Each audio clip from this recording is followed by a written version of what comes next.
Upang masiguro ang maayos at mapayapang halalan para sa local at national elections sa Mayo, patuloy umano ang isinasagawang koordinasyon ng Commission on Elections o COMELEC Bicol sa mga ahensya ng gobyerno gaya kan Philippine National Police Bicol, Armed Forces of the Philippines Bicol at Coast Guard Bicol. Ayon kay COMELEC Bicol Director Attorney Maria Juana Valeza, sa pamamagitan ng COMELEC checkpoint sa iba't ibang lugar sa Kabikolan at ang kanilang mahigpit na pagpapatupad ng COMELEC gun ban ay mas masisigurong magiging mapayapa ang halalan sa Mayo. Aniya, epektibo ang mga nasabing mandato para masiguro ang seguridad ng mga aspirante, botante at ng mga opisyal na magsisilbi hanggang matapos ang canvassing ng mga boto.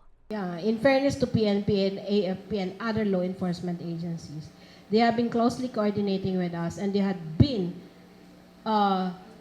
preparing their election plan way ahead of us. Di pa nga kami nagsasabi, nag-prepare na sila. That's why nilalatag na lang nila sa amin yung kanilang election preparation. So we thank the law enforcement agencies for being proactive on this. Samantala, mahigpit namang binabantayan ng ahensya ang probinsya ng Masbate na nasa red category at ang 19 na barangay sa Albay na kabilang sa orange category. Kasama na rito ang barangay Bulolo, Balite, Palanas at Katoomag sa Ginubatan, Busak at Oma-Oma sa Ligao City, barangay San Jose at Nugpo ng Libon, barangay Ramay at Tablon sa Uwas, barangay Buenavista, Malidong, Mamlad, Sukip at Matanglad ng Pio Duran at 4 na lugar sa Jovillar. Hopefully, wala talagang untoward incident na mangyari.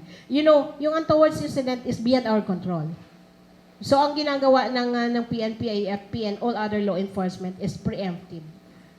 And of course, pagdating po kung ano magiging actions nila, nakalatag po yun. Nilatag na po nila yan sa amin. During our regional joint security control centers, meetings, and series of meetings. Siniguro rin ng ahensya na hindi na mauulit ang mga naitalang krimen na may kinalaman sa eleksyon gaya noong 2022 Barangay and Sangguniang Kabataan election. Para sa mga balitang Tatak Bicol, Angeline Dagta.